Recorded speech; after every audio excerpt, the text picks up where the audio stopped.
Hey what's up guys, again I am back with English subtitle. Start करते हैं आज के अपने पहले सेंटेंस के साथ।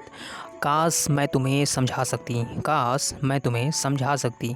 सो for this sentence we can say I wish I could make you understand. I wish I could make you understand. Understand का मतलब समझाना। तो काश मैं तुम्हें समझा सकती, it means I wish I could make you understand. Now moving on to next sentence. Now in this sentence you can see over here, क्या तुम कभी नहीं सुधरोगी, क्या तुम कभी नहीं सुधरोगी। इसके लिए हम कह सकते हैं will you never mend your ways, will you never mend your ways. So ये था इस पार्टिकुलर क्वेश्चन का ट्रांसलेशन वर्जन। चलिए अब मूव करते हैं अपने नए सेंटेंस की तरफ। इस सेंटेंस में आप देख सकते हैं तुम्हारी बातें मुझे बहुत चुभती हैं, तुम्हारी बातें मुझे बहुत चुभती हैं। So for this sentence we can say your words hurt me. Hurt का मतलब चुभना या फिर मन को ठेस पहुंचाना। तो तुम्हारी बातें मुझे बहुत चुभती हैं, it means your words hurt me so much, your words hurt me so much. Now moving on to next sentence. In this sentence you can see over here, मैं आपकी कैसे मदद कर सकती हूँ, मैं आपकी कैसे मदद कर सकती हूँ। इस टाइप के सेंटेंस के लिए हम बोल सकते हैं how can I help you, या फिर इस सेंटेंस को ऐसा कह सकते हैं मैं आपकी कैसे मदद कर सकती हूँ, या फिर मैं ऐसे सेंटेंस के लिए आप कह सकते हैं कैसे मैं आपकी मदद कर सकती हूँ। दोनों टाइप से इसको बोला जा सकता है, लेकिन इसको इंग्लिश में हम सिंपली कह सकते हैं how can I help you, how can I help you. इसके लिए मैंने आपको बताया भी था कि जो कैसे और क्या और क्यों जैसे जो वर्ड हैं अगर सेंटेंस के बीच में आते हैं तो उसी का हम इंग्लिश स्टार्टिंग में लिख के फिर हेल्पिंग वर्ब का सहारा लेते हैं। तो जैसे इसमें लिखा है कि मैं आपकी कैसे मदद कर सकती हूँ, इट मीन्स हाउ, फिर उसके बाद कैन यहाँ पे हेल्पिंग वर्ब है, तो how can I help you. Now moving on to next sentence. इस सेंटेंस में आप देख सकते हैं इसमें लिखा हुआ है काश मेरी शादी तुमसे हुई होती, काश मेरी शादी तुमसे हुई होती। So for this sentence we can say I wish I had been married to you, I wish I had been married to you. काश मेरी शादी तुमसे हुई होती, I wish I had been married to you. Now moving on to next sentence. इस sentence में guys आप देख सकते हैं इसमें लिखा हुआ है और कितना झूठ बोलोगे, और कितना झूठ बोलोगे। सो इस सेंटेंस के लिए हम कह सकते हैं हाउ मच, हाउ मच मतलब कितना, how much more will you lie, lie का मतलब यहाँ पे झूठ बोलने से है। तो और कितना झूठ बोलोगे इसके लिए हम कह सकते हैं how much more will you lie, how much more will you lie. Now moving on to next sentence. लेकिन एक बात तो पक्की है, लेकिन एक बात तो पक्की है।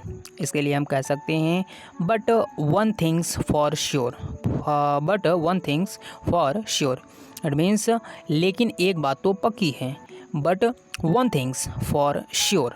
Now moving on to next sentence. इस सेंटेंस में आप देख सकते हैं इसमें लिखा हुआ है तुम्हारी मनमानी यहाँ नहीं चलेगी, तुम्हारी मनमानी यहाँ नहीं चलेगी, तुम्हारी मनमानी यहाँ नहीं चलेगी। So for this sentence we can say your arbitrariness will not या वॉन्ट बी एक्सेप्टेड हेयर, तुम्हारी मनमानी यहाँ नहीं चलेगी। इस टाइप के सेंटेंस दोस्तों हम कई बार अपने डे टू डे लाइफ में बोलते भी रहते हैं, तो आप इस सेंटेंस को अपने लाइफ में या फिर अपने डे टू डे लाइफ में इस्तेमाल कर सकते हैं। काफ़ी सिंपल सेंटेंस है और काफ़ी जेन्युइन सा सेंटेंस है। चलिए अब मूव करते हैं अपने नए सेंटेंस की तरफ।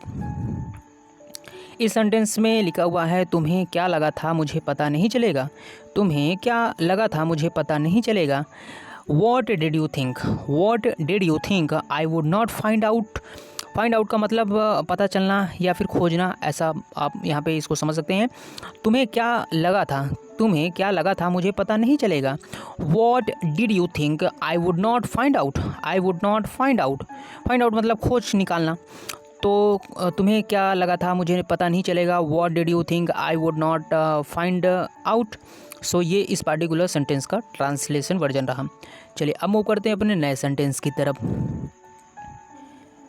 इस सेंटेंस में लिखा हुआ है प्लीज़ खुद को संभालो, प्लीज़ खुद को संभालो।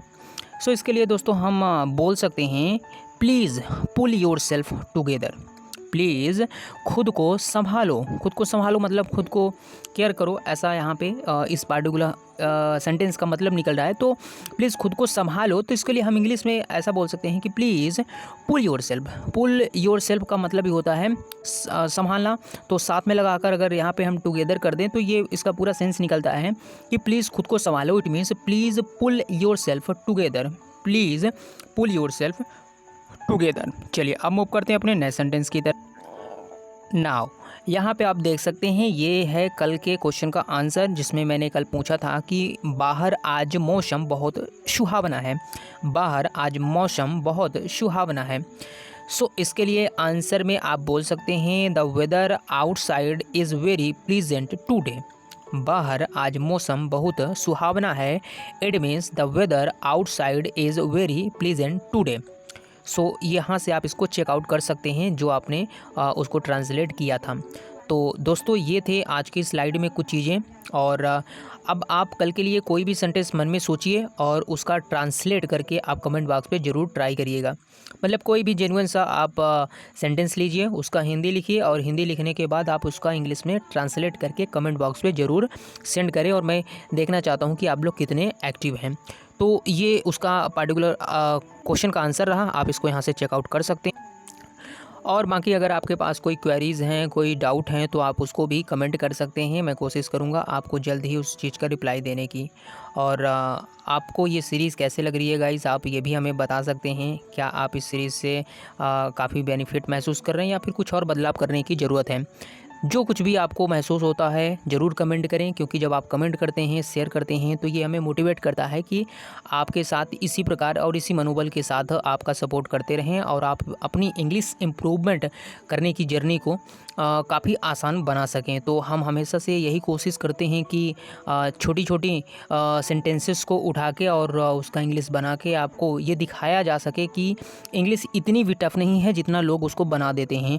बस हमें सिंपल सेंटेंसेस फॉर्मेटिंग आनी चाहिए, थोड़ा बहुत टेंस, मॉडल, वॉइस, नरेशन ये थोड़ा सा आ जाना चाहिए, और कौन सा सेंटेंस, कौन सा वर्ड, उसका क्या इंग्लिश मीनिंग होता है, इतना अगर हमें पता होगा तो निश्चित तौर पे हम इंग्लिश को आसानी से बोल पाएंगे और उसको समझ भी पाएंगे। तो उम्मीद करता हूँ दोस्तों आपको मेरी बात काफ़ी अच्छी तरीके से समझ में आ चुकी होगी। चलिए दोस्तों आज के वीडियो हम बस इतना ही रखेंगे। मुझे उम्मीद है कि आपको इस सीरीज़ से बहुत लाभ मिल रहा है।